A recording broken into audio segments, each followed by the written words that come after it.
This is an emergency transmission. Citizens of the world, please, make no mistake. The zombie apocalypse is near.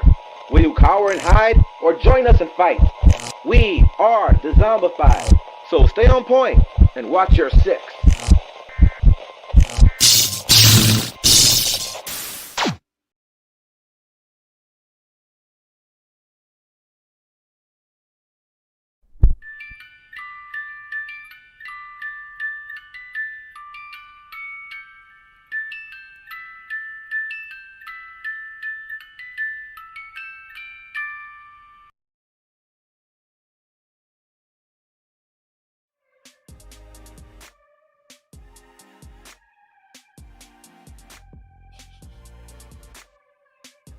Ooh, we're live already. Oh, yes, we are. Hello, lovelies. How are you doing today? Yes, there's only two of us. There's only two of us today because we have some grave news. Oh no, what is it? I hate to be the bearer of bad news. But Mary is not with us today because something tragic has happened in her life.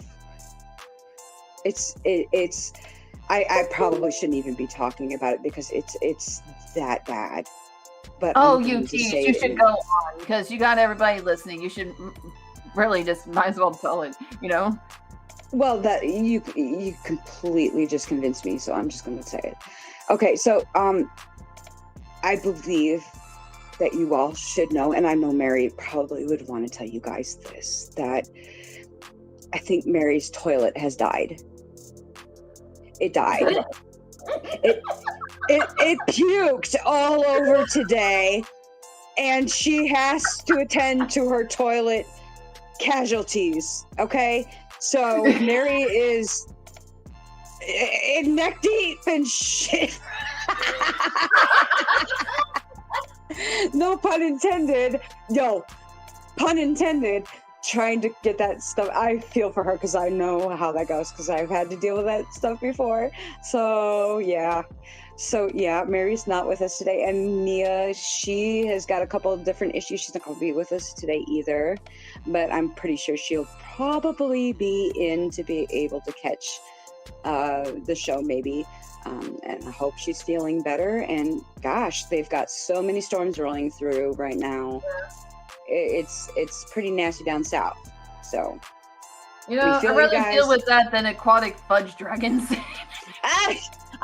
God, the way you say that. Oh God, they are exotic creatures. It's something. Oh God, don't even get me to thinking about the times that I have been so constipated and it was just pure evil. I swear to God, pure evil. Why am I talking about me taking a shit? I don't know what possessed me. Should we do an exorcism on the toilet? I think we do need to because it's an evil place. Flush holy water down that fucker. I know, right? It's horrid. This is seriously, people. Mm-hmm. Yes. Yep. I mean, you've heard of rats coming out there? You heard of snakes? Oh God! No, why did you have to snake? Don't say snake.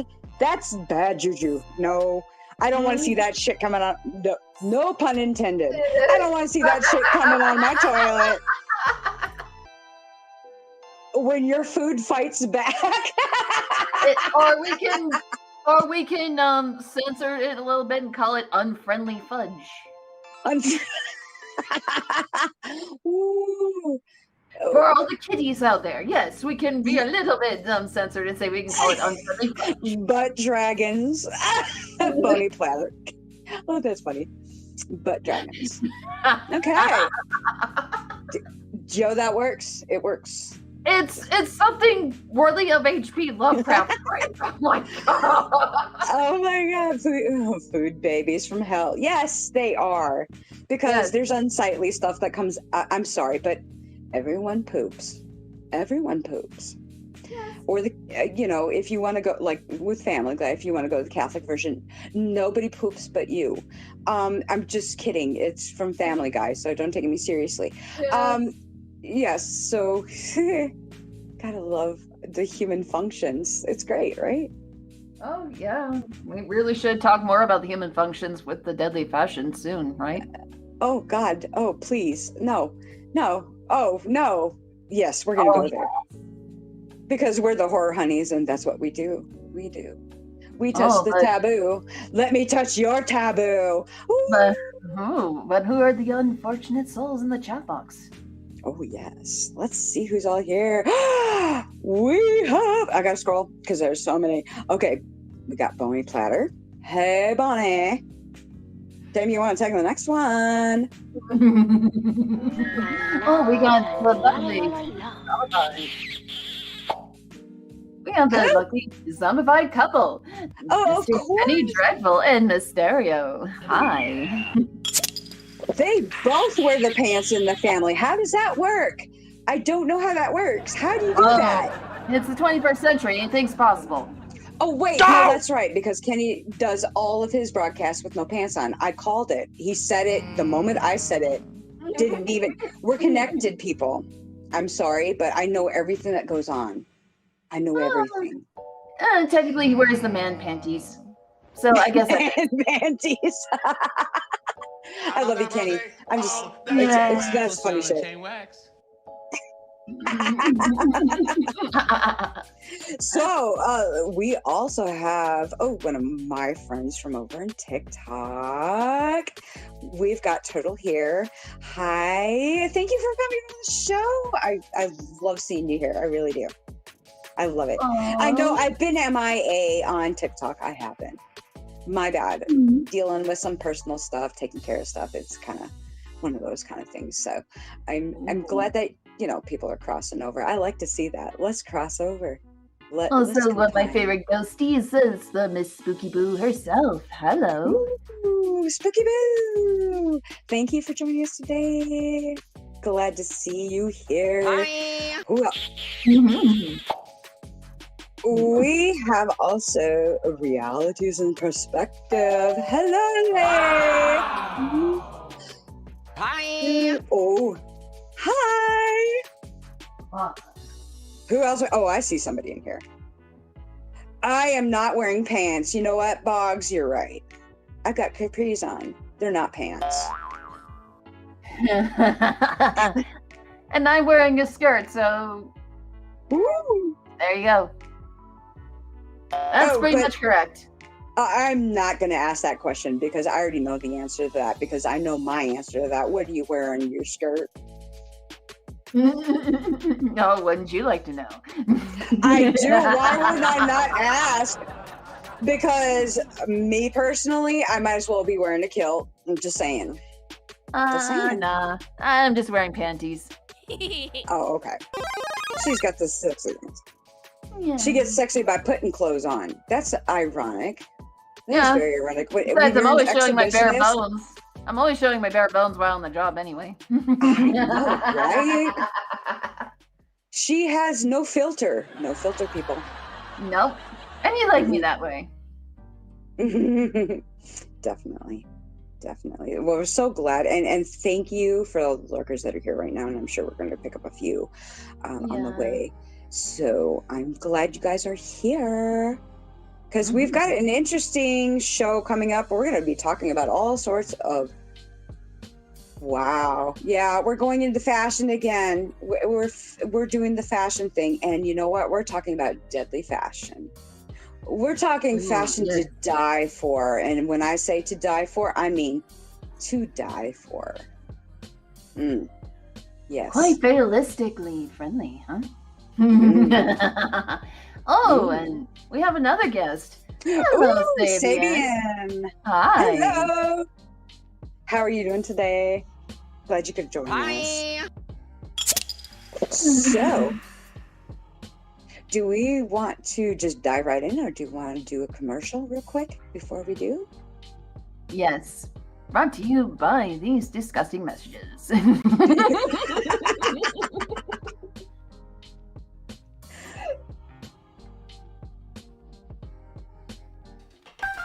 Feeling trapped and alone? Tired of being sick and tired? Then there's a place for you. Hidden deep in the forest by a fresh lake, nestled by snow-capped mountains, is the commune. Enjoy life surrounded by friends and nature. A truly safe environment. Albuquerque. And when the sun goes down, we all get down and watch the sparks fly. Don't hesitate and send in your application today. Open yourself for new experiences, imagery, sounds, and for me. Indulge in the best. You deserve it. I deserve it. We all deserve it at the commune. Albuquerque.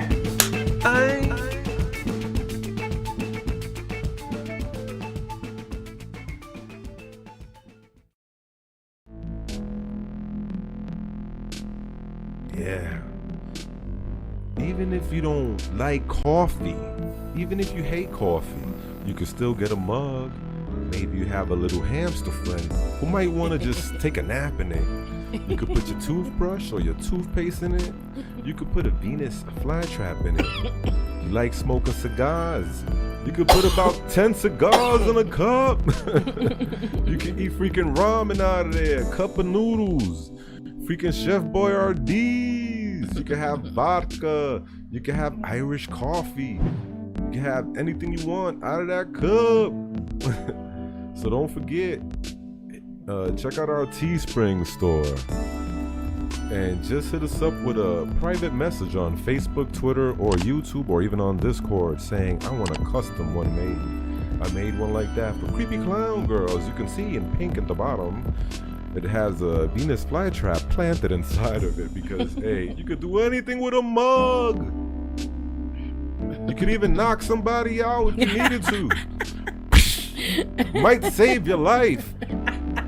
My life was saved because I have bought a Dezombified mug. Thank you, Dezombified. So do it already. Do it already. You could put an alien in the jar and in the cup. Oh my God. And we got other videos. Look right there to the left. It's a bunch of videos. You can watch videos for days. You could be up for like 4 days in a row. Yo, I binged on the Zombified's videos. They got 4 days of shit. My eyes are bleeding. Thank you, the Zombified. Oh my Lord Jesus. And then you put some freaking coffee in one of these mugs and wake the hell up. Yo, think about it. You cooking in the kitchen, you chopping up some lettuce. By mistake, you chop off your finger. You could put some ice in that cup, put your finger in that cup, and go to the ER and get that finger put back on. Send us a picture, be like, though. Thank you, the Zombified. You saved my finger. Oh, this is a thumb. My finger. Wait, no, this is a pinky. My finger. But not the middle one. It's gone. It's not gone. the middle one.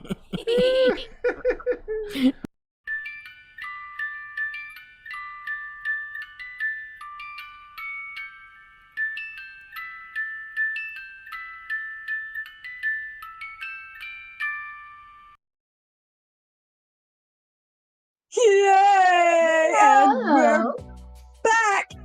I know you missed us. You missed us so much. Tell me how much you missed me. Tell me how much you missed me. You missed me so much, didn't you? Oh yeah. You know you do. Yeah, I know, right? So we got an interesting show today. Yeah, we're going to continue on the deadly fashions because we only scraped the surface. There's much more. Yes. We got a lot.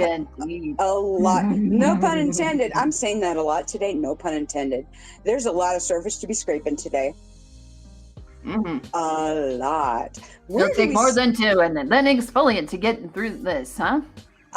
Yes, definitely. God, I don't even know where to start, to tell you the truth. Oh, I know. How about we just start with the makeup? Because everybody's got to wear makeup, right? We have to put on our war paint. Us ladies, we want to look good for a man. We're looking good. Yes, we're good. We put chemicals on our face to keep us young. Yeah. Mm-hmm. Yeah, we look real good. Yes. You know, We and it's pluck, we tweeze, we expertly accessorize. we go through pain and suffering for you guys. So the next time you see somebody who doesn't have like, you know, crazy makeup on or whatever, I'm not referring to cosplay because that's different. Yeah, that's a whole different thing. We go through torture. We've been through hell and back to make ourselves beautiful just for you. Acknowledge me, how beautiful I really am. Okay, that was last week because I'm not gorgeous today because I don't have my makeup on. Oh, hush. My cat decided to give me a high five in my face last night. And I did not feel like being, you know, I don't want high fives on my face, you know, when I'm trying to be streaming. Nah. This is bad taste. Bad taste. Oh. Bathory comes to mind. Why? Blood. Oh, I'm gonna be younger. I must bleed more to spread it all over my face to make myself young. Our idol blood countess. Who cannot overlook her? I know, right? She got it down packed with her little sanguine treatment. Yeah. Wow. You know. Wow. That's a different story. Oh, we've covered that story before, but you know that is always one that draws me back. That woman was, wow. Oh yes. She was quite the sadist, and also her extended family was like that. Her uncle. It's actually rumored that her uncle taught her basic Satanism while growing up, and also oh my god, and others pseudomastic tendencies. Wait, Dame. Your ex-husband is in chat. Oh, really? I Yeah. told him to stay away. Hello, my ex. I love you. Sir, you are not getting any alimonies from me. Thank you very much.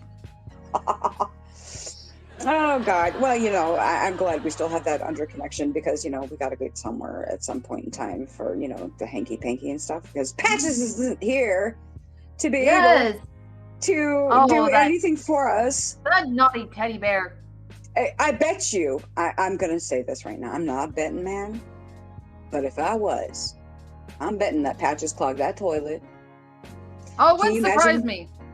It wouldn't surprise me. There's some paw prints on the floor on that part. And also, they've been slacking off lately. They didn't give me the new list of souls and doing the scouting. What the hey? I know, right? It's like, okay, you abused your bacon privileges, mister.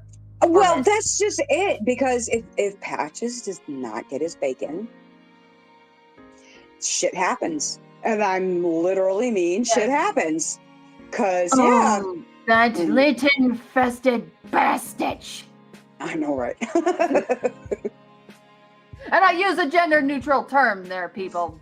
Yes, so I'm glad you did. If you're yelling at somebody you don't know their gender, just say bastard. It works beautifully. I love that word, bastard. Bastard. I love that word. I love it. I use it all the time. You can thank Lobo from, you know, the DC Comics thing. He came up with that term. Bastard. Oh, yeah. So, yeah, there you go. Yes, I hear you on that. Lobo is awesome. Yes. Okay, so shall we get into the macabre? Yes, and let's start getting into some do we preserve our beauty? Because, you know, some of the chemicals that they put okay, here's my disclaimer, because when I did my search for this show and I started doing my research and everything, I was in my car and I was driving to the store, right? Gas station, whatever. And I'm like, okay, I use voice commands. Okay, Google, because what it was coming up, oh shit, there goes my Google. Sorry, no, go away, Google. No, I don't want to talk to you, Google, go away. Oh my God, it registered all of that. Okay, go away. Pardon me, I'm sorry, my phone. Google's quite the flirt. Yeah, gotta be in my business. So anyways, I made this search and I'm just like, what are the most common ways, are the most favored poisons to kill or commit a murder, right? And my phone literally paused. It's like, Ooh. oh, okay. So the NSA and Google is all just like, she's going to do something she's not supposed to be doing. Uh-oh. Yeah, You're right? in trouble. You're in trouble. Yeah, I know, right? So I put out this disclaimer, and I'm not going to say the part, the first part, because obviously my phone just tripped when I said that particular phrase. But thank Mia for being able to put this into our outline, kind of outline. Something that I made the comment on, because yes, I am totally trying to waste time right now because I'm looking for it right at this moment and I don't know what happened to it. I lost it. I'm looking in my notes here. Okay, so pretty sure I'm looking poisons up for a related show topic. Not to commit murder, even though I voice command a search stating which poisons are the best to commit murder. I guarantee I would be more discriminatory in my searches if I was going to kill someone. NSA, you too, no red flags here. Why? Because it has everything to do with our topic today. Oh, yes. Because the list that we're talking about arsenic. We're talking about... Yeah, boy! Where did it go? Hang on a second. I'm flipping because... Strychnine. I lost it. Yes, strychnine. That's the other one. I always forget that one. Why do I think that? I forget because strychnine was actually used in cold creams, people. Okay, so strychnine back in 1800s, 1900s or whatever, strychnine was actually put into women's cold creams. Why? Because during society at the time, to have pale skin meant that you were an elite. You did not have to labor in the sun to do anything. Therefore, you were considered to be rich, highfalutin socialites. Yes, socialite. So if you come up with freckles, oh God, not freckles. I'm sorry, I'm Irish and Scottish. I'm cursed. I have freckles. How do you get rid of freckles? How do you get rid of liver spots as a sign of aging, people? Sun damage. I'm just saying, how do you get rid of this? Well, we have the answer for you. We have this awesome cold cream, snake oil. We have cold cream to make you beautiful. You be beautiful. Put this on your face. Yes, it has strychnine in it to be able to fade your skin. They put bleach, strychnine, and a various of other type of very, very, very powerful chemicals on their faces. Yes. To make them appear younger. I guess if you burn the first layer off, it's going to come back tighter. Yeah, scar tissue kind of does that. Yeah, it kind of counts as a facelift. I guess. Wow. Ooh, no. But at the same time, it says they were using the strychnine to be able to get pests out of your garden to kill insects. I'm pretty sure. Okay, I am not smart. I'm a pretty dumb person. Okay, I'm going to be the first to admit that. Oh. But if you're going to use strychnine to kill insects or anything else that's getting in there, whether it be vermin or whatever, that might be chewing in a garden, and it kills like everything. I really don't think that I want to put that on my face, because and it really makes you wonder, doesn't it? You'd be inhaling those fumes, people. That's something to consider. Yes, the skin is a very, very, very delicate organ, and yes, it is an organ. It is one of our biggest senses. We sense hot, cold. There's lots of nerve endings. There's lots of blood vessels, everything. Skin.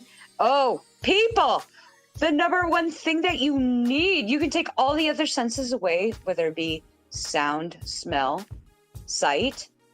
Your skin is going to tell you everything that's going on. Yeah. especially in the bedroom, right? Am I right?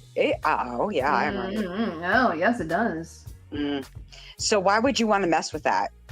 I'm just saying. For beauty's sake? Yes. No. And It's it also, people also fail to realize that your skin is actually technically an organ and it functions as such. And especially when people are asked when you're in school, okay, what's the biggest organ in your body? People say heart or liver or intestines. No, it's your skin. That's the largest thing because it encompasses the whole entire body. And it reacts the way it does and protects you. So, yes. It's very important. Yes, it is. We need to take better care of it. The Victorian era, Edwardian era, no. Not so much. We had to learn the hard way. Every invention for every beautiful thing out there, everything that we have for convenience today, cost lives, cost souls. Talk about selling your soul to the devil. Oh, God. Okay. You know what was sexy? Okay, you guys saw my makeup. The last show, if you were here, you saw my makeup. Oh, God, that was so hideous. But you know what? I was fashionable. According back in to that Edwardian, Edwardian era and the Victorian era. Holy crap. Wow, we've come a long way. I'm just saying, we've come a long way. Yes. Definitely. But, you know, we all had to start somewhere. And yes, lives were spent. And to be gorgeous during that era, with all the chemicals that we were putting on us to make us as beautiful, to make us hair nice and curly and long and grow long and be like virile, because that's what it was all about, being virile. I can produce kids. You want me now? Yes. You do. You want me because I is good. Yes. Okay. But you know what? I'm basically a zombie. I have no hair on my head. Yeah, I know, right? No hair. It's borderline necrophilia, people. That's what it really is. Oh my God. Keep that in mind because I got a little tidbit of information there. Necrophilia. I got a little juicy tidbit there that I found on TikTok. I just have to put that out there. We'll leave that a cliffhanger right now. But yeah, if there's something there. So, you know, people in the chat, please remind me if I go off on a tangent or something like that, which, yes, I'm known to do. Don't worry, I'll spank you when that happens. Well, now I'm going to do it on purpose because I just want spankings. Yes. So, but, remind me of that.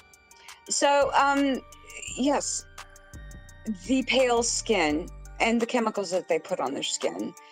A lot of the makeups back in that time, like the Edwardian era, charcoal on the eyelids, they had chemicals in it. And we're talking arsenic, and we're talking all sorts of different fun-loving things. You put this stuff on, it looks right. It looks right. It looks good. Yes, on dark eyelashes. Yeah, that's what you want. You want the dark eyelashes. Yes. But because of the chemical compound that they used at the time, most of the time the chemicals itself would actually eat away the cornea. The cornea of the eye. Okay, how do you replace a cornea back in that era? You don't. How do you fix that? What is jelly just squeezing out the eyeballs? I mean, I'm thinking of Shrek right now. Sucking the jelly out of your eyes. Suck that jelly out of your eyes. That's making me mortally curious, isn't it?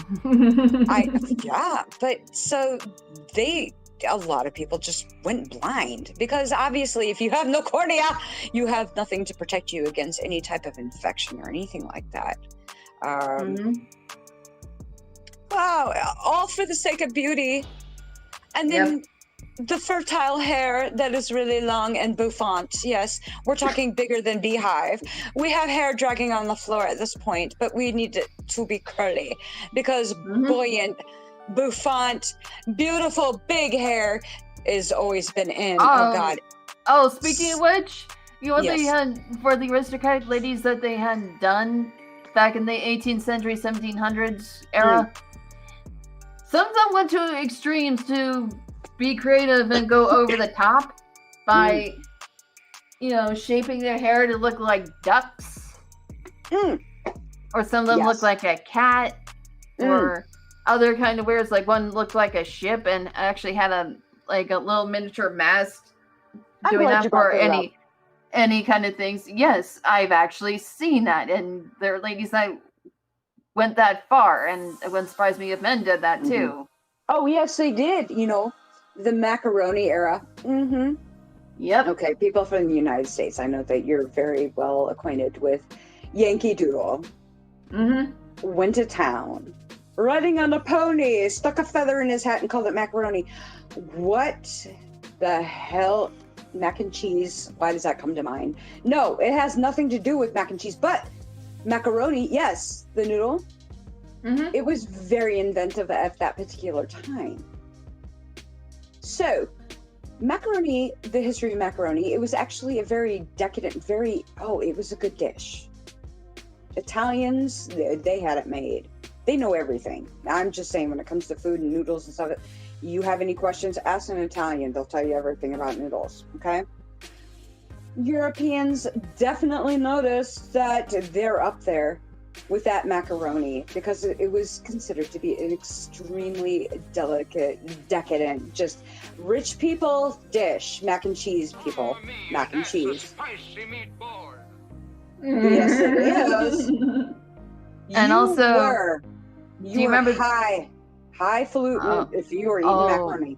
Oh, do you remember the other phrase in "Let the girls be handy"? I learned actually a really scandalous little secret behind that lyric. Okay. And it's also very appropriate for the show because a lot of people don't know this, but especially was not taught in history when you're a child, people, but it was actually a soldier's form of protesting back in the American Revolutionary War.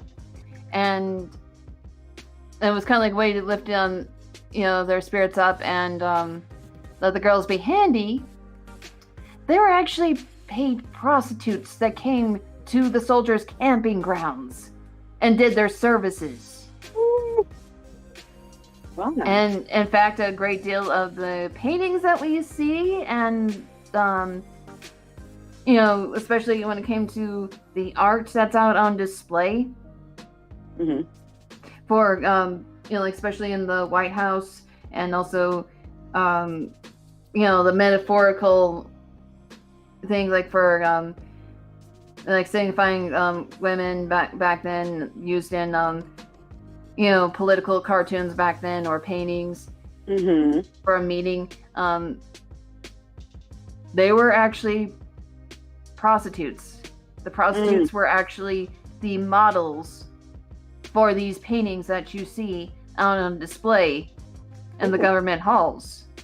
Oh, that's a nice little secret to learn, isn't it? Irony. I'm just saying. Clinton. That's not political. I'm just saying. We're not judging or anything. We're just presenting it how it is. Yes.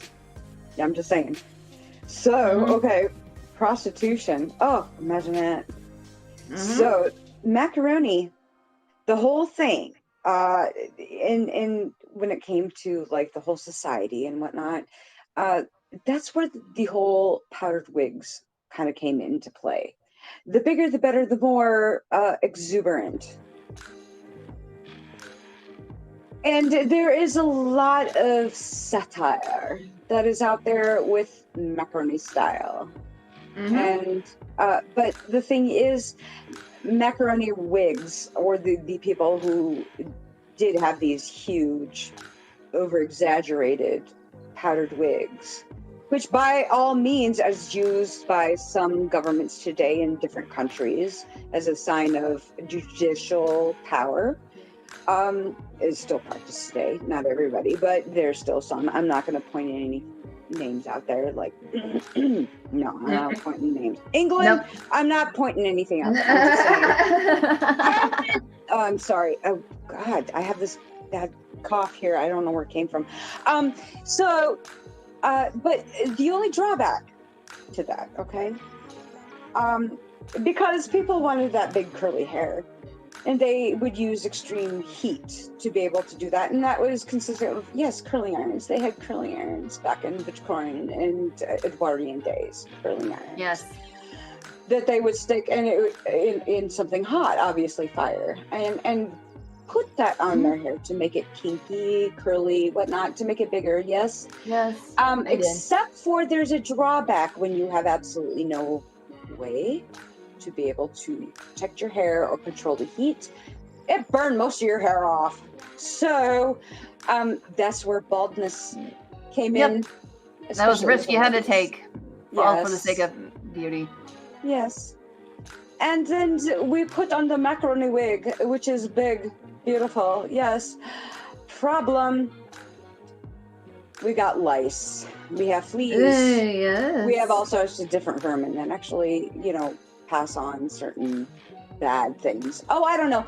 I just think of the Black Plague and fleas and all that. That was way earlier than that. That was totally not in the same mind frame. But the fact is, those type of insects, they're not exactly, they're not innocent when it comes to spreading disease. And No, they're not. Me, Black Death is not something you want to know.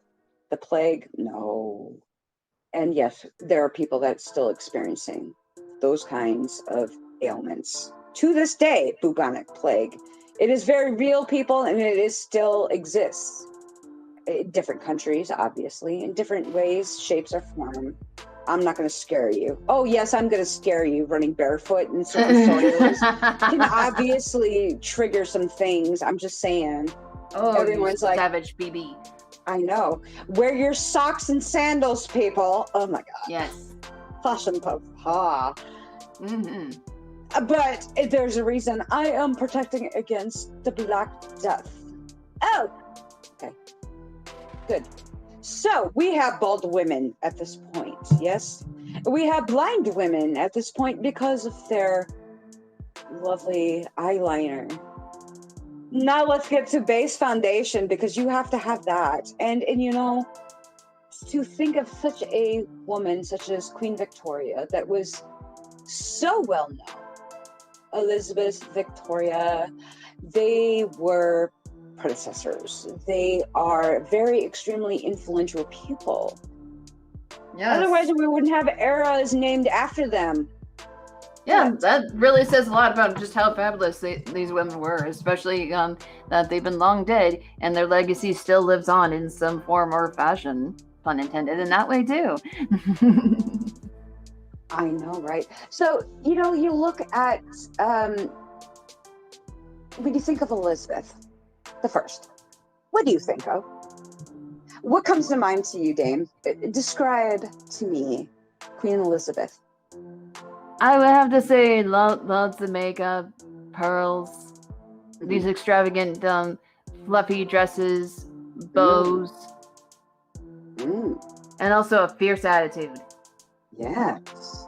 She was the people's queen. She was the people's queen. But did you know, and because some people know, okay, not everybody is idiots out there. I know this. I'm just saying.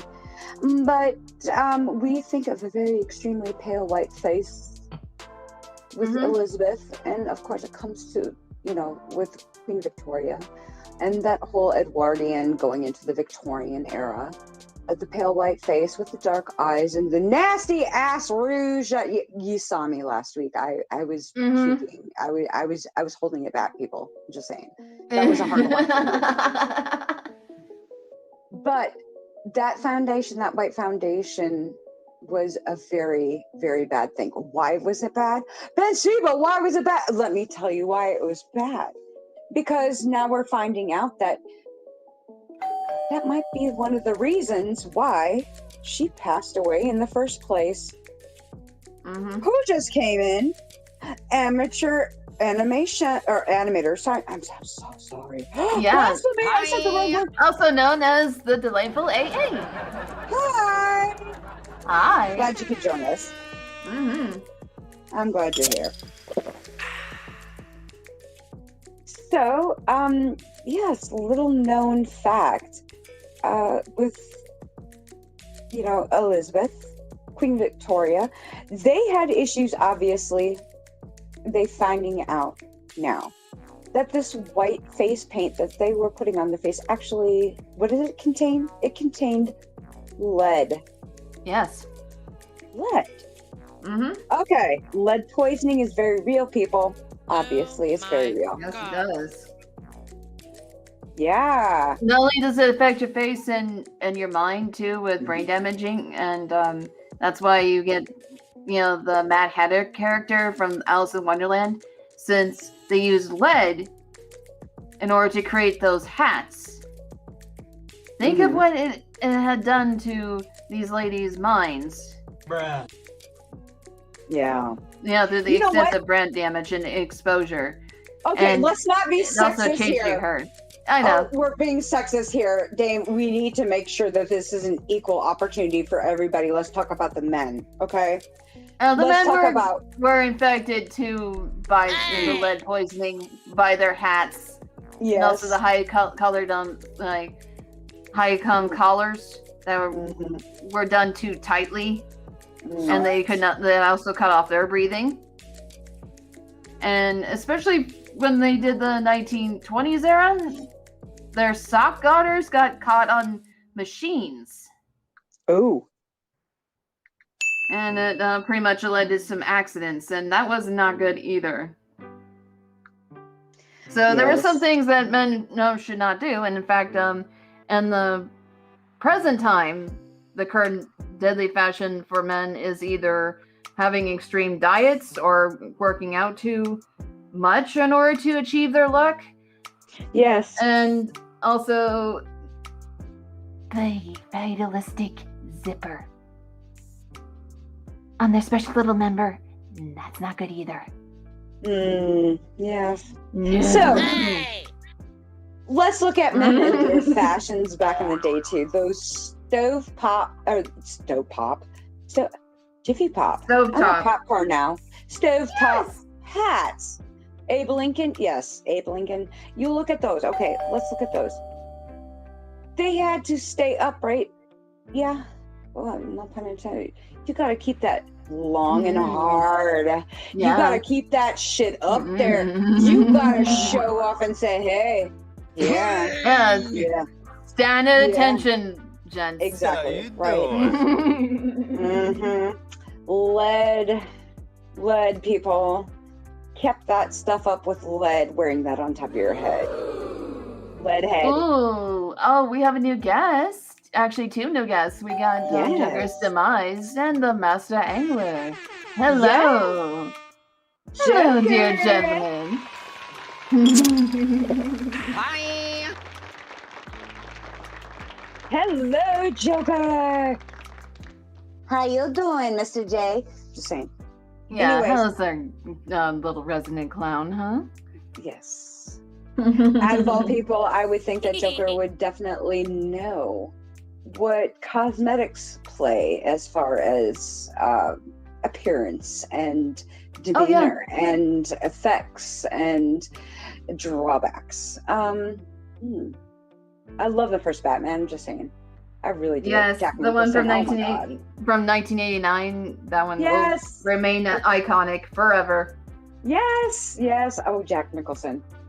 Even though he has women boobs now, I'm sorry, Jack. I'm sorry, I had to say it. That picture haunts me on the boat. Dude, I felt ashamed. You needed a bra. I'm just saying, you need a bra. I wonder what size cup you would wear. I don't know, but it's bigger than me. I'm just saying.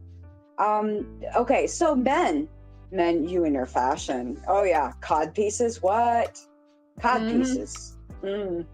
Yes, cod pieces, people.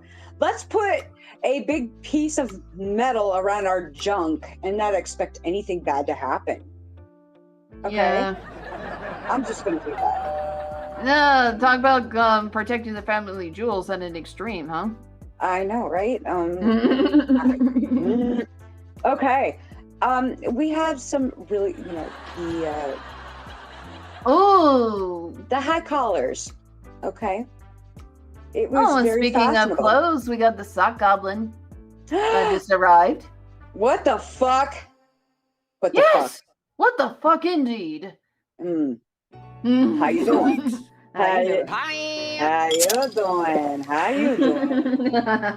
Hey, how you doing? Okay, so we have the stiff collars, the high collars. It was very fashionable for men. 1800s back. Only there is a slight problem. They were very tight and very stiff. Yes. And yes, there is recorded in the history of men dying from these particular collars. Why? Because, well, their arrow tips decided to sever their jugulars. Or they were sitting down to eating a big meal and they were maybe gorged a little because, that woman with no hair and blind and she has no skin on her face, zombie woman, just made a fabulous meal and I ate too much. Guess what? I can't breathe anymore. I can't even swallow the food. Guess what? Croak died. Oh, Yep. shit. What happened? Oh, Fashion no. happened, people. Yes. I died. but And it I was look good considered doing it. improper to, unbutton at the table. So you had to keep your collar completely closed. Mm-hmm. You're not considered a complete gentleman if you did that. And so you could not save yourself from indignity by doing your that. elbows, man. People are going to think you're a whore. I'm just sorry. That sound bite always comes into my head. Cover your elbows. People are going to think you're a whore. I'm just saying. Yeah, nowadays nobody cares about that anymore. No, not really. Only in certain regions do they get particular about that, but we can just go on to the other stuff. That's just going off topic. Oh, you know what? Actually, what the fuck just brought up something very, very, very... Yes, the pointy shoes. And men and women both did it. They both yes. did it. The pointy shoes. If anybody has gotten into those pointy shoes, and there's many different types of pointy shoes there was a certain shoe, I can't remember what it was called. I know I have it on. I was going to do like little exhibits and stuff like that, wasn't I, today? I'm going to show some stuff. Oh, also came to mind? What? I actually have two little historical factoids on underwear. One, I'm going to say, did you know that Queen Victoria herself wore crotchless panties? Woo! No, I didn't know that. Yes. But you know what? Why not? You go, girl. Yes, why the hell not? Especially in that era where she was, that was considered pretty much pushing the envelope right there. That is amazing. I'm serious. Even in her older ages, she still wore crotchless panties. That is awesome. Why the hell not? Right? I mean, and it was considered hygienic to do. And it wasn't for being racy or being attractive anyway, but it was considered hygienic to do that. Look at the layers. But also the second thing that There's I can more? say, yes, there is more about. Do you remember the ye old chastity belt? I do. Oh, yeah. What is that? A lot of people, especially by feminism of today, assume that it was a way to control women back in those times, when actually it was a signal that they were being virtuous. So it's like more virtue signaling, and saying that this woman is more marriageable back in especially in the Middle Ages. And also, since a lot of Vikings like to invade other countries, and also there was a lot of war, kind of like countries are invading each other. There's a lot of conquering. In fact, there was enemies conquering the other women from those lands in the bedroom. So it was also used as an anti-rape device. So it was a way to protect themselves, and they had the key, and they knew where the key was. So it was a way of protecting themselves. They can remove it anytime they pleased. It was just a way to protect. Yes, they Are did. you sure? Are you sure about that? Because I can think of many fathers that would be like, bitch, you ain't getting the key. Hell nah, you ain't getting that key. I'd be like, bitch, I'm in a position right now that I just want to masturbate with that key because I can't, you have cut me off from society and I can't get my groove on. And, oh, but it was originally used for the ideal. I don't know what assumption or how it was misconstrued, but yes, it was actually used as a, anti rape device. Mm-hmm. I'm sorry if like that word is considered tainted now, just warning you people, but yes, the chastity belt was to protect women that way. That was not the only invention to prevent rape. It just sprung on me. Okay, think of this, people. I don't know what era because I haven't looked it up. It's been a while, but I know it's out there. So you guys Google it. I'm just saying, Google it. Okay. There were anti-rape devices that were created for women. What did they consist of? It consists of a oblong looking tube-like thing made of metal that literally had razor blades that were pointing downward. So if somebody decided, I'm going to have that and forced it upon you, guess what your member is going to go through? Yep. Oh, yes. It's going to look worse than, what Lorraine Bobbitt did to her. Yeah. Mm-hmm. We're just doing that. But yes, there were ways to protect women that way. In fact, there are certain areas I would like to use that. Right? But the thing is, though, I'm wondering what kind of metal it was made out of. Because if it had any trace of lead or mercury, I would assume that those people probably had some issues. Yes, we have somebody in chat. We have Madam Raven. Oh, she moved right in. The woman with the sultry voice. Hi. It's the spooky night enchantress with that sultry voice that sucks you in that siren call of the macabre. Oh wow, hot damn. Hot damn, girl, you're awesome. I'm just saying. Yes. So that was a tangent. Sorry, but I reminded me of that because I saw that and I saw the ads of that anti-rape device and I'm just like, oh god, oh shit, that's not on our list, but now it is. It's on our list. So we can redefine the use of the chastity belt. Yes, I think so. We should take it back. I think of Robin Hood Men in Tights. Me too. When I think of the chastity belt. How's this work? I don't know what bonk. Ting. Access denied. But tell me, ladies, wouldn't you feel safe wearing that? But you only had the key, though. Your session has expired. Please sign it again. I'm sorry. And that was a conversation last night. I'm just saying. Moving on. So we have cold creams with strychnine. We have lead-based paints. We also but we didn't stop there. Oh. No. Oh, where should we go now? I don't know. Maybe we should start talking about some of the clothing besides the high collars. Let's talk about something that was very, very proper and everybody wanted: the color vermilion. Oh, vermilion.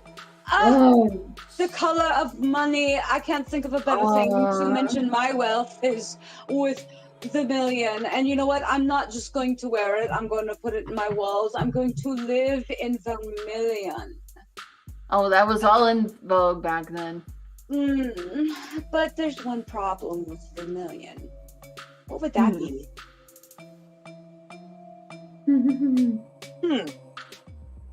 I would say that the fact that vermilion was actually a derivative.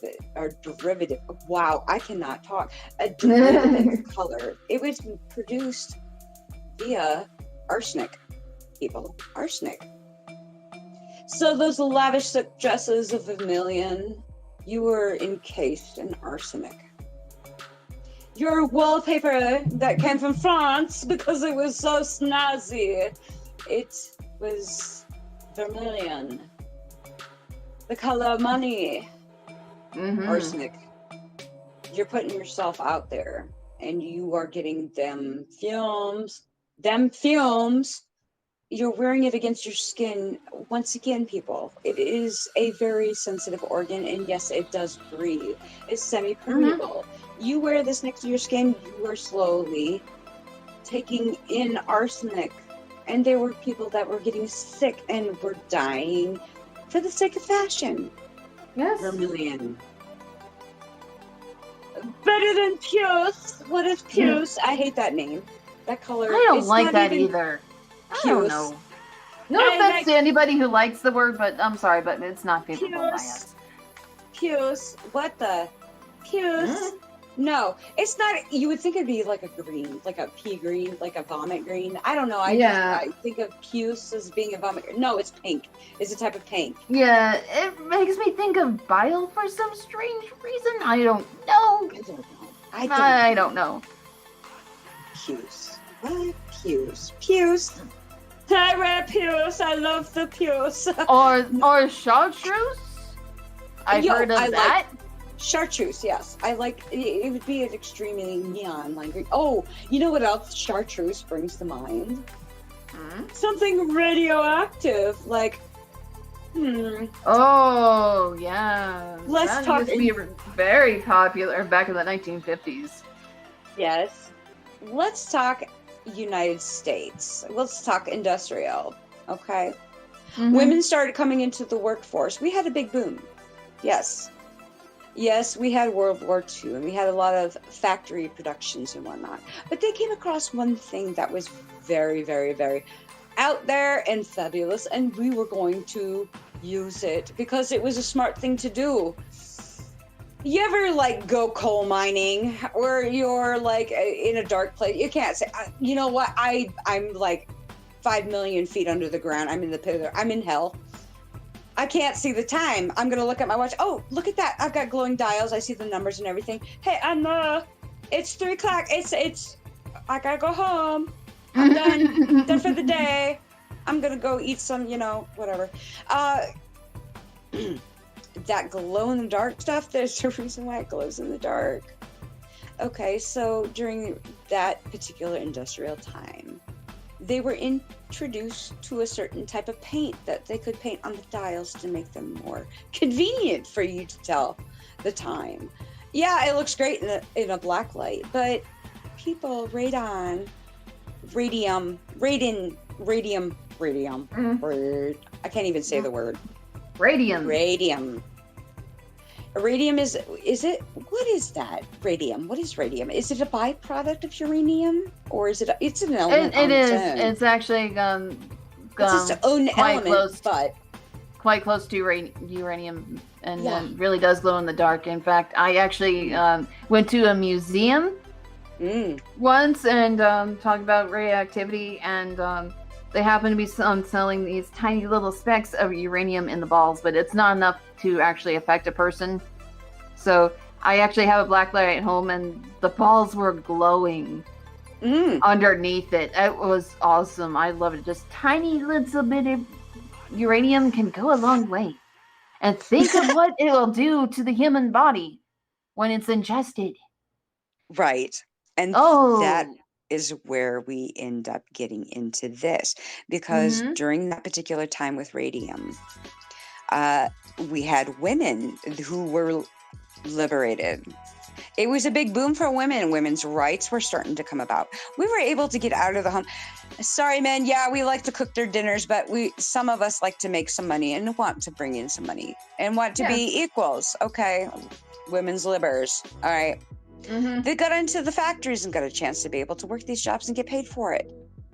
They painted on these dials and numbers to some of these watches and clocks for the awesome glow in the dark effect. Only problem is when you're trying to work with something so small, you need a small paintbrush. Paintbrushes are consistent of hairs. And sometimes when you start painting, if you ever notice, when you have a lack of dye or paint or pigment or whatever that it is, on your brush, you have to do the little twirl thing to make sure that it gets pointy again.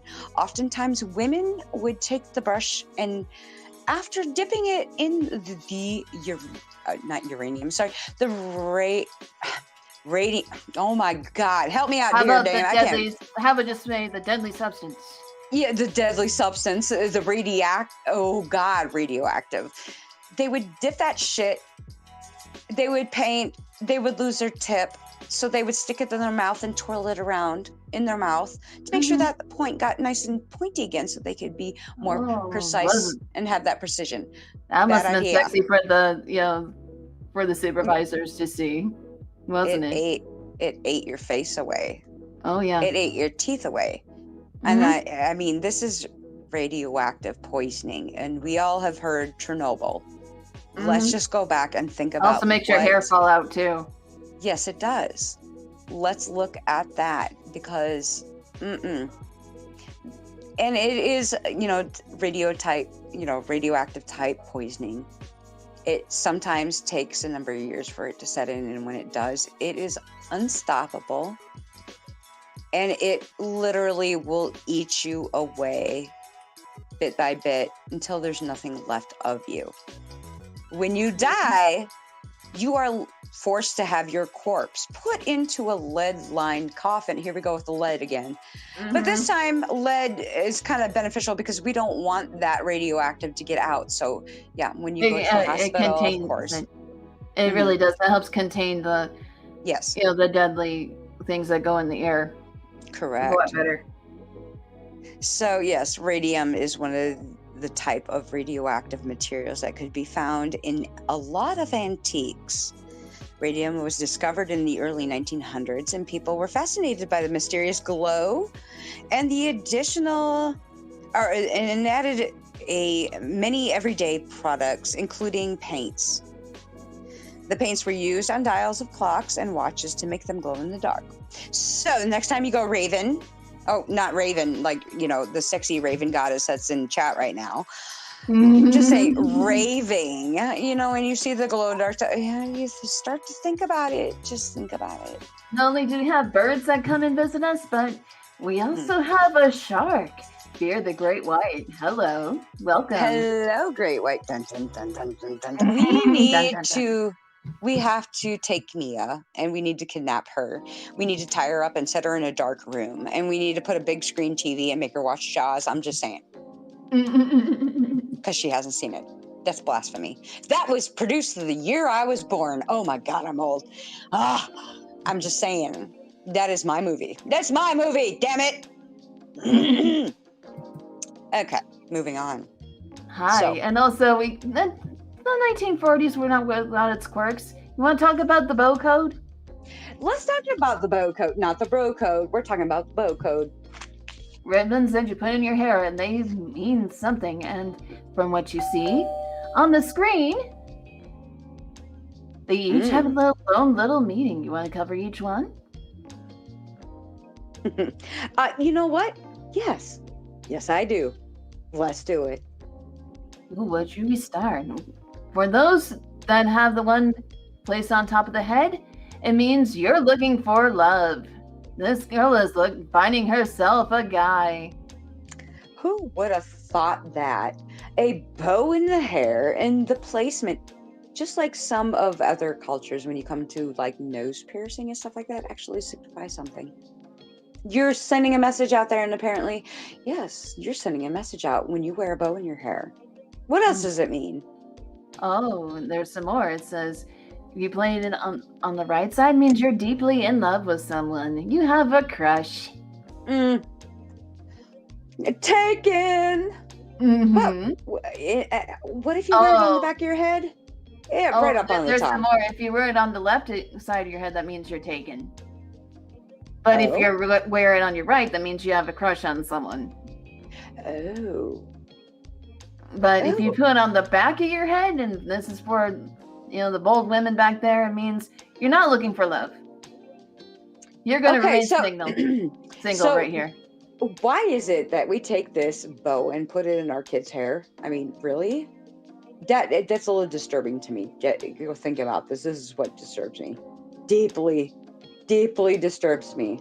I'm not going there, but you guys know what I'm talking about. I'm just saying. And also, they were quite progressive, even back in the 1940s era for LGBTQ women. That that if you wore a yellow ribbon, that means you are a man hater. Oh my goodness. Okay, so I have to put this out there. You know, being we're hating men right now, and Boggs, you have such wonderful timing. He says, "What happens if you like put the bow in front of your trousers on the zipper? What does that mean?" Package delivery. Oh, That's yes, what I'm thinking. Unwrap it. Unwrap it. You're inviting somebody to unwrap. There you go. There you go. There's your answer. You heard it first. Here, only on Dezombified. Red Light District with Dezombified. Oh, yeah. Oh, sorry, wrong show. Okay. Colors obviously have something to do with the bows as well, don't they? Oh, yes, they do. Not only does yellow means you're a man hater, but also civically white. That means that you are devoted to somebody. You're in love with someone. But the other colors can mean other things as well. But primarily, white and yellow stand out the most. Ooh.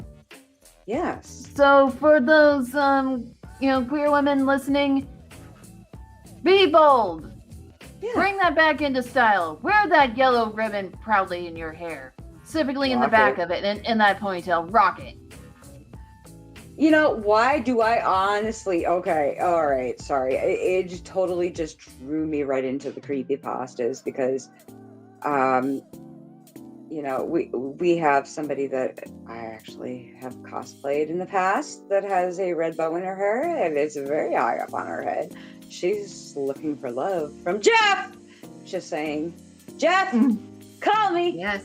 Why haven't you called me yet? I'm not a stalker. I didn't stalk no one. No. Nina wears a red bow in her hair, and I just wonder if a lot of people don't miss that small little detail. It almost brings you to a different level on Nina the killer. Nina the killer with an N. Yes, Nina. No, not Mia. Mia the killer. We already know that she's a killer. Yeah, you watch out for Mia. I'm just saying. Mm-hmm. Yeah. She'll slay your heart. I'm just saying. She's gonna slay your heart. But it does bring a different depth to the character when you think about that. You know, a red bow on the back of her head, very visible, and stockish in tendencies. In tendencies? Is that the right word? In tendencies? Tendencies? Not in tendencies. Tendencies. Yes. Not in. Having stalker tendencies right there. Stalker I think that'd be far. Yes. Yeah, yes. I think that'd be far better. But I think the red represents her passion. Yes, it does. It's a crime of passion and an obsession. Yeah. Definitely. Speaking of red ribbons, there's another fashion that went around. And it was extremely... Oh, you were high society people. High society to be able to get into one of these particular parties. And I am talking about red tie neck parties. Red ribbon parties. Y'all know what red ribbon parties are? You ever heard of that? The red ribbons around the neck. Oh yes, men and women alike. Very, very fabulous, especially back in the French Revolutionary War. Yes, people, I'm talking about the guillotine. We all know about the guillotine, do we not? Oh, it's the humane way to go, unless it malfunctions, which most of the time, because of the crowds, thank you very much, those are your first horror buffs, the people that came in for the public executions. Those are diehards. Diehards, people, diehards. The guillotine, use that gun. They weren't necessarily a permanent device. They would actually build those things and take them down each time there was an execution or a day of an execution. The time, which they call, what is it, the era of terror. Era of terror. Yes, there would be numerous people, a whole day event to bring up criminals and whatnot to face the guillotine.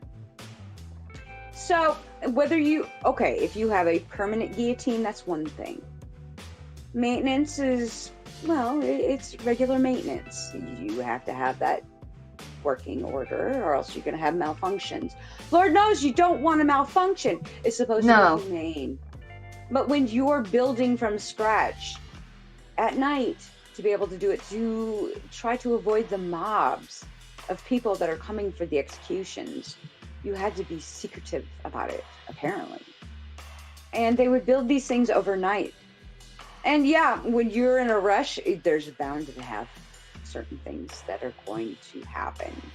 Like a blade that comes down and doesn't exactly go all the way through.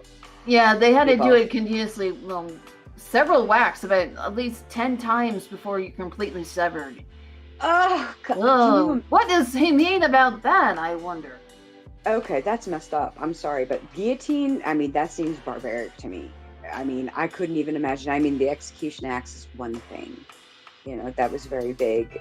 Tower of London. I've seen the chopping block. I've seen that chopping block. And yes, that place is reputed to be haunted by many. Believe me, it is. I've been there. I've seen shit. I've seen shit, people. I've seen shit. I'm just saying, I've seen shit. But to have an axe come down or a blade come down and not completely sever the neck, because, you know, we'll just say people have different sized necks and different executioners have different. That was a job on its own, the executioner, when you think about it. Yes. You had to be a certain person. Yeah, you had to be anonymous, and also they get judged a lot, so that's why they wore those masks. While they do their job. And also take into mind that, especially when you're dealing with the guillotine, blood splatters, you don't want that getting in your face. Right. It makes a lot more sense that way. Now, I know that there was a very, very high public figure that went to go get herself off with her head in the Tower of London, and the executioner's axe didn't exactly do its job, we'll say. Whether it be the sharpness or the strength of the person that was wielding the axe in the first place, it did not sever her head, and he ended up chasing her around the block several times. Public spectacle. Big time. And it took several whacks to get it through. I couldn't even imagine. Oh my God. And the fact that the head can actually stay alive for a certain, I mean, that makes sense. A trauma, the brain kicks into trauma, into shock mode. Your brain will cut off all sensation of everything to try to preserve the best way it can. The fact is, there are one particular woman, I don't know what her name is, I can't remember. I read it earlier. It's some French name that I probably can't pronounce anyway. So if I tried to, I ended up slaughtering her and somebody would come haunt me in the night. So I'm not going to even try. But he held her head up for the masses because trauma was a big thing back then. Make it sensational when you have to cut somebody's head off. He literally slapped her face and she looked in a dead stare and flushed. There was another man, for science purposes, when he was beheaded, was able to blink, 10, 12 times? Something like that. 10 or 12 times. That it showed recognition that he heard the command. He had the conscious decision to be able to follow what they had planned on doing beforehand, before execution, to be able to give that message out. Just how long does a head that has been severed from the body actually survives? That's messed up, people. That's messed up. Yes, it is. That is messed up. Okay, so full circle, went tangent, but you go first to go back to the red ribbon. Now, the high society fashion. To get in one of these high society falutin parties. I say falutin all the time just because it's a fabulous word. Plus, it's cute. Yes. You want to get in one of these because everybody who is anybody who is everybody who is somebody is getting into these parties. You had 2 requirements to get into these parties. One requirement was that you had to have some type of relation to a person who was guillotined, quote, guillotined, meaning you were related to somebody who was got their head, lopped off. Yeah. And you would wear a red ribbon around your neck, men and women both. The red ribbon would basically be symbolic of the actual severed head or the incision or the wound that was left from the blade that had fell down to sever the head from the body. A little morbid. Just a little morbid. So, French Revolution, and we're talking back in 1792, late 1700s. Yes, and that French in that Revolution. time. So, when you look at pictures and you notice a red ribbon around somebody's neck, oh, yes. There's deeper meaning to that red ribbon. Yeah, it is. In fact, it was kind of used as a way of coping. Yes. Perhaps. But I think it is more of a society thing. It is a, status. Yeah. Because if you had somebody that you knew you were related to, whether it be like my dogs it came from a breeder of the man who had been severed, I'm related, and therefore I am somebody. I am society. I am good. I am rich. I am everything. You did to look at me. Notice me. Yes. Notice me. It is all about being noticed. Yeah, it's no different than how a peacock struts its feathers. Yes. And here's something more ironic too. A lot of people do not know is that the peacock that has the eyes on the feathers, it's usually the male that struts. It does. Yes, and not the female. A lot of people think like that's the female that does it, but no, it's actually the male peacock doing that. There's a reason why they're called cocks. I'm sorry, but they're throwing that pun, but it makes sense. Yes. Well, the females are less colorful. They're pretty much brown in hue, while the males are the most colorful and flamboyant. Right. They have to be for a reason. I'm looking at chat right now, and Boggs brought up this. It would be a likely fairly or painless way to go, and yeah, you would think so. But no, we have no way to really discern that at this point in time, even with a clean cut.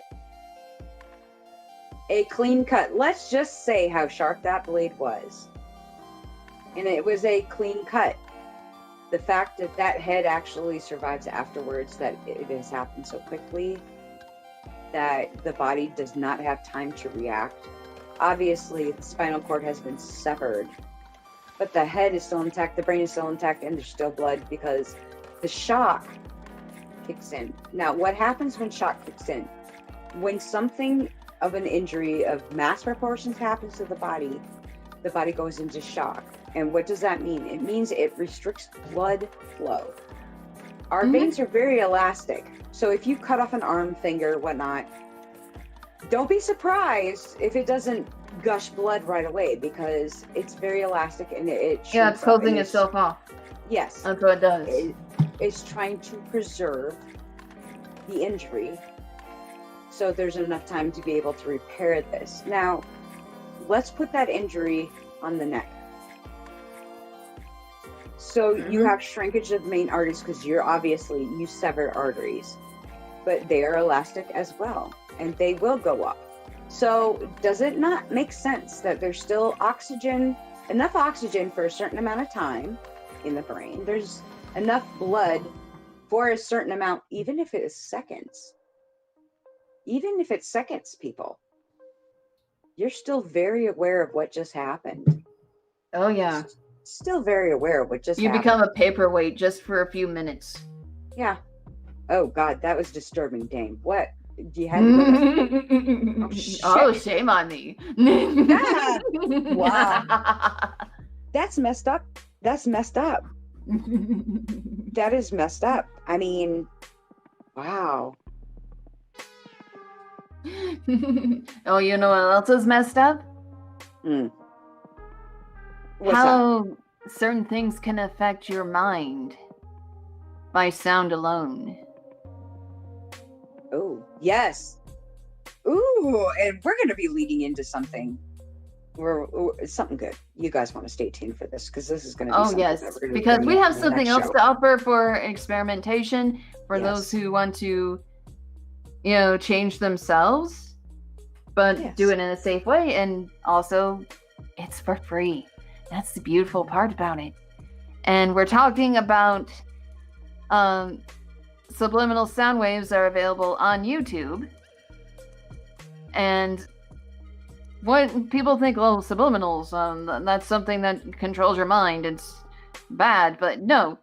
What it does is that it changes your brain on your terms. Right. And not only does it help you with, changing certain behavioral patterns about yourself, but also it can affect your teeth. There's ones for Yes. that. Mhm. And also, shrinking of your thighs, for example, or helping enlarging of your lips. Yes. Very much Those can help a lot. Mm-hmm. And, All via. How do you do that? How do you administer something like that?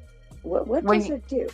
What you do is that these are actually frequencies that affect your brain, and it tells you what you want to finish, and it gives you through the power of suggestion, not only through affirmations done repeatedly, but also there are certain frequencies that they play that affect your body. So it's basically stimulating your brain to do these certain changes for you. But it doesn't work on just everybody, but it's recommended to do a subliminal flush first to clear out your mind, and then allowing the new signals to come in. But again, it's not mind control. It's done on your terms, and you choose what you want to change. So it's a lot safer. And go ahead and tell them about the experimentation with the teeth. Yes. Okay. That So you've done. if you want to go ahead and put that in chat, if you want to throw the link in there, that'd be great. I have not done any presentations because I'm too squirrely today. Squirrel. I swear I'm an ADHD. I must be. No, I'm type A. Whatever happened to type A, type B personality? I guess I was fallen. I don't know. There's a label for everything nowadays. Yes. But I missed a few things, but you guys get the gist of everything. We don't have our normal presenter today, and apparently I'm only capable of so much because, I am not Wonder Woman. I'm the first to admit that. So, but if you could throw that up there. So anyways, she had linked this particular thing because obviously I'm going through some times right now, and it is very obvious. I'm very self-conscious about my own teeth, and I am in a position right now that dental procedures of any shape, way, or form is it's expensive, and I'm going through a divorce, and it's a big major mess up. Okay. So I do not have insurance. I'm messed up. My shoddy dentist work, multiple flossing, and I'm sorry, flossing's good because I cannot stand having anything caught between my teeth. I just can't stand it. I hate it. I loathe. But with shoddy dentist work, I have flipped out several very extreme, big fillings. I've lost fillings over flossing, put it this way. And yes, mercury was used, people, as fillings back in the day. Mercury. Yes. They were helping you, but no, they were not helping you. Let's not go into like the mercury-filled glass thermometers that we used on our children. We need to take your temperature. That's discontinued. Let's take this mercury-laden piece of glass and stick it up your... Yeah. Because that's the best way we're going to get your temperature. Because try to put put that in a baby's mouth. No, it's not going to work. But, we're going to stick it up your... Yeah. Okay. But, yeah, mercury. Mercury. Okay. So, but... So I'm listening to this, so Dame brings this up. She's like, well, there's a frequency that you can actually listen to that will help with your teeth.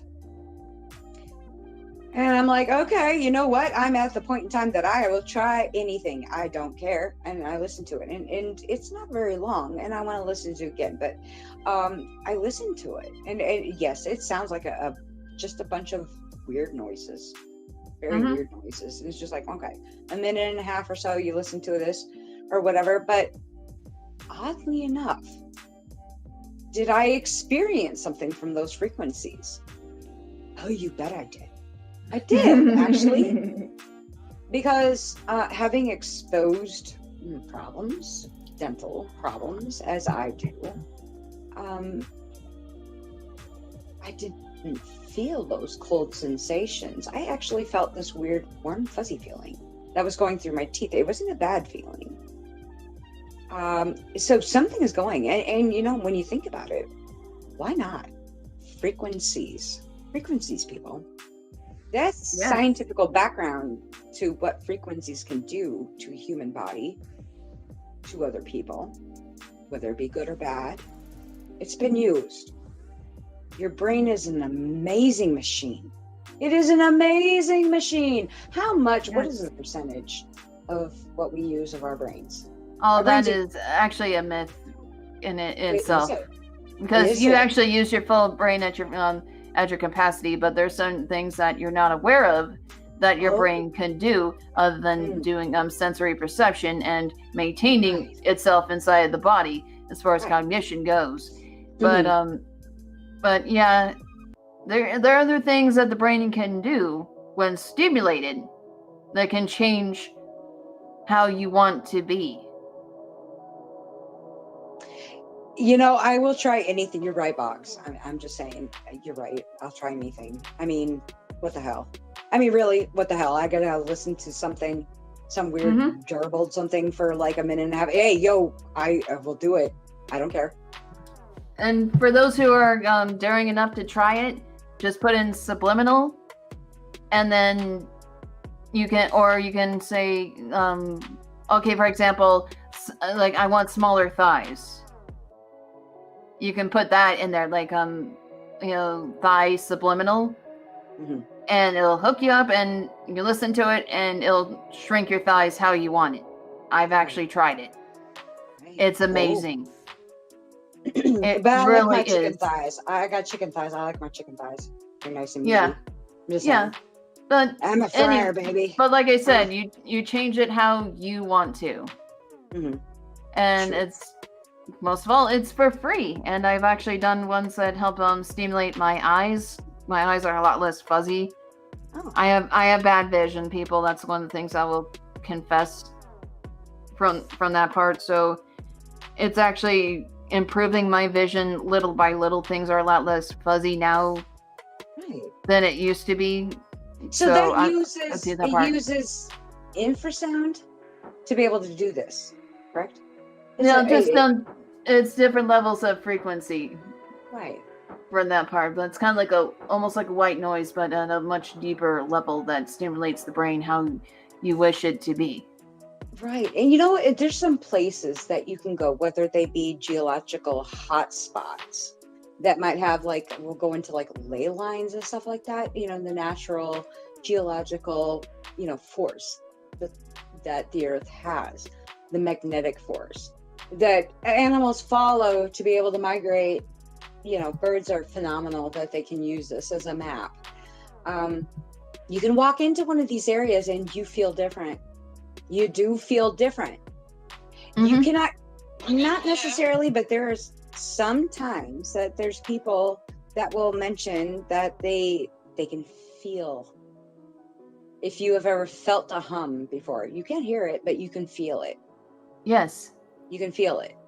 And there's some that play Certain music while doing these frequencies, and if you want to listen to some other kind of music while you're listening to a frequency and getting your stimulation, and I really had to put that in, being diabolical as I am, but you can use a silent frequency, or sounds like it's soundless, but really it isn't, and you feel different while it's working its magic on you. So you can listen to things like that, or you can watch TV while you listen to your silent frequencies at the same time. It's safe to say that these particular frequencies or whatever is a form of, they use a form of subliminal messaging, correct? Yes. It's like a subliminal message. Yes. Which we've all had, especially people who have grown up in the 80s, we've all had our fears. Yeah, we've been told, you know what I'm talking about for the ones that have lived through that, you know. Yes. Subliminal messaging is a very real thing. And yes, there's a reason why that it's actually illegal for like commercials and whatnot to use subliminal messaging in their ads. But even though the government says it is illegal, the government still uses them to their own advantage for a reason. Because why? You cannot deny what you don't know is there in the first place. How can you do that? If you don't hear, see anything, how can you reject what you don't know is there? And there are still some ads out there, and yes, I've been drawn. Oh yes. Oh, I think I don't want to dip in that. I want to wait for another show on subliminal messaging. So, for the sake of our audience, will you be willing to experiment with more of these frequencies on your end, and for someone that is new, and say, okay, listen to the tooth frequency for at least an hour or so, put it on loop and see what happens at least a day, and then the next week you can tell them, wow, it looks different. You can see something, whether it worked or not for you. You know, like any kind of long-term effect for it. I think a lot of people like to see that kind of experiment being done. Yeah, I think that would be like, we're gonna make you our guinea pigs. Yes. You are now our test subjects. Yes, I just snorted. I just snorted. That was terrible. My cat's just like, Mom, who cares? You snorted. I totally heard that. Don't look at me like that. You scratched my face. I'm not friends with you right now, so go away. Don't look at me like that. Stop it! You're not cute. Oh, but I am cute. No, I am cute to you. You love me. No, it sounds like some people that we have to deal with out online, huh? Oh, there you go. I think that would be a good idea. You know, why not? Why not? Yeah, let's do some experimentation with it and see what happens after a week. Yeah, see what happens. Because it is a very powerful thing, and it's scientifically backed, people. So why not? Let's start using some of that stuff for our own advantage. Let's be selfish. I want to be selfish. Yes, and change what you want and do it on your terms. Yeah, why not? It's not hurting anything. Yeah, I mean, it's just disclaimer. Like if don't do any subliminal messaging like from like Charles Manson or something like that, because that's a little bit iffy information. I'm just saying. I'm just putting it out there, people. Just no. Yes. No, don't go that far. No cults. We're not doing cults. Not cults. No, we're not. Week. Not this week. Maybe next week or the following week, actually. Well, it could be, because we have our Beltane show next week as well. That's right. That's coming up. It's a nice little preview for everybody. If people do not know what Beltane means, it's some weird, funky word or anything like that. It's actually the old Celtic word meaning basically kind of like summer, and also representing the old god Balanus, who was part of the solar energy. It's that nice little holiday between spring and summer, and ending in 5 minutes. But anyway, it's all about flowers and dancing around the maypole, and you put poles and being naked in the same sentence. I'm game. I'm just saying. Yes, but it's a lot more ancient than people think it is. Okay, let's get primal, people. We're getting primal. Mm-hmm. Oh yeah. But we'll cover more on that for next week. Yeah. But here's something else a lot of people don't know, is that it's actually the opposite twin to what we know of Halloween. Oh, interesting. Because Halloween, originally known as Samhain, is all about death and rebirth and all, and Beltane is the complete opposite. It's all about love and life and giving flowers to each other. Yes. So that's what it really is, and we'll cover more details on that. Right. I hear you. Okay, so, well, we're going to go ahead and wrap this up, and I want to thank you guys so much for coming. I love that you guys hang out with us, and we love talking to you guys, and some of the weird ass comments that we come up with, and topics and whatnot. Yes. But you know what? I'm glad. I like that, because that's where we get a lot of our show topics, from a comment in chat, or from us just simply talking about something before the show or whatnot. Be trendsetters, people. Let's revive the old bow code. There you go, the bow code. Yes. Bow. Yes, I can't say that like bruh. Bow, bro. But imagine a big muscle beefcake of a man wearing bows. That'd be adorable. Well, you know what, Sabian, we're so happy to keep you company. Anytime we can do anything for anyone just to entertain. If we're just blowing hot air out of our asses, which I'm not going into.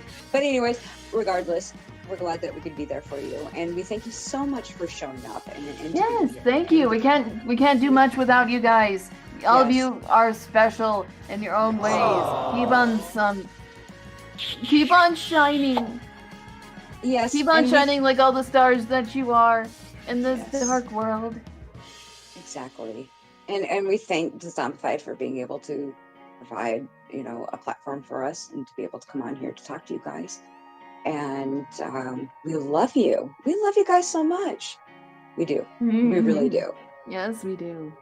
And I hope that you all have a wonderful week and enjoy yourselves. Enjoy your families. Find somebody you haven't talked to in a while. Yeah. Check up on them and see how they're doing. Just saying.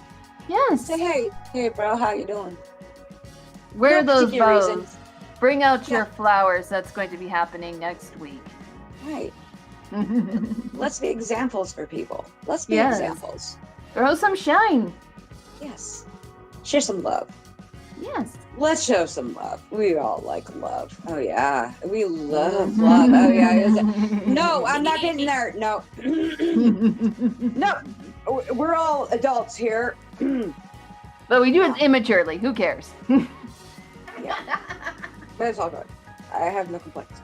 So, guys, take care. We love you. You take care, and we'll see you next week. Shall we give them bittersweet dreams? Oh God, yes. Please do. Don't forget to like and share and subscribe. And you teach that Bella lesson. Bittersweet dreams, lovies. Bittersweet dreams.